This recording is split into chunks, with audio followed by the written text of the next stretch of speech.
magkaibigan kami sa kitchen. Sa buong family ko na hindi ko nakasama nung Holy Week, parang nakawala na ako at freedom na ito para sa akin. And then, sa totoo lang, na-miss ko sila nung time na yon. And I'm very thankful na naging, kumbaga, understanding silang lahat sa mga dapat kong gawin.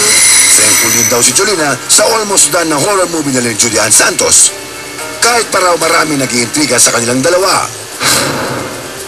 Para sa akin, parang wala na rin akong pakialam ko. Kasi para sa akin, mas marami akong dapat ikatuwa kaysa pansinin ko. Natatawa na lang ako. Sana meron na lang sana meron na lang hidden camera or kung ano man na nakikita kami off-cam. Para bago nila isulat yun, tignan na lang muna kami.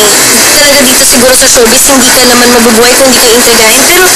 Pero nasa artista yun or nasa magkaibigan nyo kung magpapa-apekto sila. Wala akong masasabi sa kanya, yung professionalism niya wala, okay na okay siya. Alam mo na masayang-masaya at kinikilig ako para sa'yo. Anytime kailangan mo ang tulong ko, andito lang ako at alam ko nandyan ka rin para sa akin. Ang friendship daw nila ni Julian is something you don't need to see to believe. I remember the last time, nagda-double date pa nga itong si